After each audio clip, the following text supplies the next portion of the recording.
Surfing is a very individual sport and we all like to surf different kinds of waves.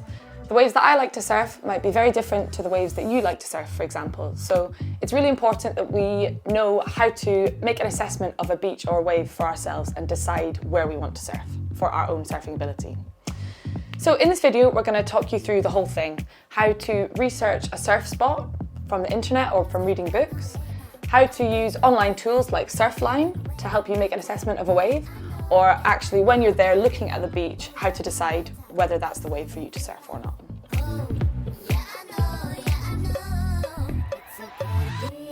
So the first thing we recommend doing is getting on Google Earth and exploring the area that you're going to.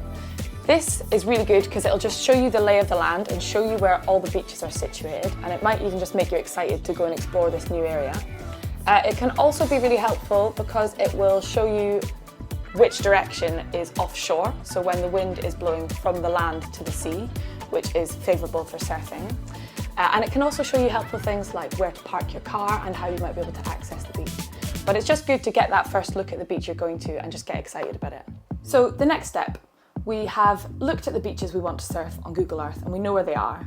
The next step is to do some research and acquire as much information about the surf spot we're going to as we can. So the best way to do this is by reading books. We really recommend the Storm Rider guides, but there's loads of good books out there. Or just do an internet search on the breaks you're going to and read as much information as you can.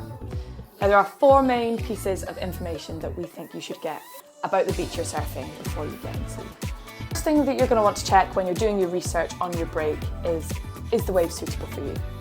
A beginner or early intermediate surfer is going to want a very different kind of wave to an advanced shortboarder, for example. So when you're doing your research, reading your books, looking on the websites, they're going to take into account lots of things, dangers, hazards, rips, the wind, the type of wave maybe, and it will tell you if the wave is suitable for you or not. So the next piece of information that's going to be really useful about your break is the wind. So the book you're reading or the websites you're looking at will tell you which wind direction you want to surf on that beach. Ideally when we're surfing, we want offshore winds. So you want to find out which wind direction is offshore for that break. You might also want to find out how sheltered the beach is and if there's any other wind directions that the wave can still work on. Not all beaches work well at all stages of the tide. Some work better at low tide, some work better at high tide. And also a beach might be perfectly suitable and safe for a beginner to surf at one stage of the tide, but then when the tide comes in or out, maybe there are some hazards that it might become a little bit more dangerous. So when you're reading your books and looking on your websites, this is a really important piece of information for you to get. So the next piece of information for you to get about your break is what type of wave it is, whether it's a beach break, a point break, or a reef break. This information is really useful just so you feel prepared and you know what you're turning up to when you go to the beach, but don't be put off or scared by anyone in particular. A lot of people hear reef break and they get scared because they think it's going to be really shallow, but actually if the book that you're reading tells you that it's suitable for a beginner or intermediate surfer, then trust it and go for it. Those are the 4 main important pieces of information we think you should get before you show up at a break, but get as much information as you can about parking, access. You might want to know if there's a surf hire shop nearby or something like that. And when you show up to wherever you're surfing, it can also be really useful to go into a local surf shop or speak to the lifeguards and just see if they've got any extra local knowledge for you. So once you have decided where you're going to surf, you've got as much information about that break as you can. The next thing we want to do is find out, are there actually going to be suitable waves there when we want to go? You know, you don't want to turn up and it's flat, or maybe it's absolutely massive. So we recommend using an app called Surfline. So once you're on Surfline, use the search bar to search for the break that you're surfing, and this will take you to the landing page for that break.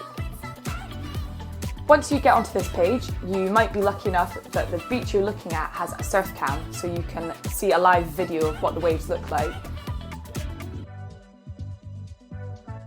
Also on the home page, at the top, you'll see an overview of the surf conditions at present. So it will have the wave height and the wind direction and speed, which we'll delve into more detail about in a minute. If you select the Forecast tab from the homepage, it will open up the surf forecast over a number of days. If you select on the day you'd like to surf, it will give you much more detail about the surf forecast for that day. So when you get onto this page, there is loads and loads of information, but there are three main things that you want to take from this page, three main pieces of information: the wave height, the wind, and the tides. So first, looking at the wave height, which is the first column on the left, you're looking for something between 1 and 4 foot, which is going to range roughly from knee high to just overhead, which is the appropriate range for beginner to early intermediate surfers. Surfline will take information from the wave period and the swell direction, the swell height, all of this information, use its magic and give you this wave height. So that's the first thing to look at. The second important piece of information to look at is the wind. Now, we recommend surfing in all conditions because it'll make you a more well-rounded surfer, but if you surf when the wind is offshore or when the wind is light, below 12 miles an hour roughly, it will be favourable, the waves will be cleaner and you'll probably have a better surf. The third piece of information you want to get from this page, if you scroll down to the bottom, is the tide. You'll see on this chart how it ranges from low tide to high tide throughout the day, and you should know from your previous research about your break at what time in the day you want to surf. Another thing to take into account here is that the surf conditions will change throughout the day. So if you scroll down this chart, you'll get the surf conditions every 3 hours, which will help you decide when to get in. So those are the main pieces of information we want to get from this page on Surfline, but we appreciate there's loads of other useful information here as well. So look out for a future video where we're going to unpack this information in much more detail. Okay, so the next thing to do is to rock up at the beach you want to surf. Now, I've had it loads of times where I've looked at Surfline, got really excited for the best surf of my life, and then I show up and it's completely different, and that happens sometimes. So even though we've done all our research and used all this information, we still want to be able to make an assessment of the waves in person. So there's three main things we want to look at here. So the first important thing you're going to look at when you're looking at the waves is the size. Now, we all measure waves slightly differently. What I consider to be a 2 foot wave might be very different to what some of my friends might consider a 2 foot wave. So it's much easier to talk about wave size in terms of how it relates to a person. So knee high, waist high, head high. So we mentioned before that when you're looking at Surfline, the wave height that you're looking for is roughly from 1 to 4 foot, and this translates to knee high to roughly just over head high. This is the appropriate range for a surfer in the beginner to lower intermediate range. So when we're talking about wave height, it can be quite hard to actually put that into context of what it would be like to surf that wave. So a good thing to do is to sit on the beach and watch the waves and watch the surfers on the waves. This wave here, for example, is head high, so this is an appropriate wave for a beginner intermediate surfer. This next wave, for example, is a bit smaller, it's waist high, so it's still appropriate, it's a little bit gentler and a little bit mellower, so very much in the appropriate range for a beginner intermediate surfer. This next wave, however, is much bigger, it's double overhead for this surfer, so this is why it's important to sit and watch the waves, because if it looked like this, you might want to think twice about rushing in for your surf. It's also important to take into account how far away the waves are. If they're really far away, it's actually quite hard to tell how big they are, or if you're looking at them from above, maybe on a cliff or a headland, it can also really alter your perception of how big the waves are. So it's really important to sit there long enough and wait till you see a surfer on the wave. If you don't see a surfer on the wave, there's probably a good reason for that, so you might want to seriously think twice about surfing. So looking at this surfer on this wave, we can see it's about head high, which is within our appropriate range for beginner to intermediate surfers.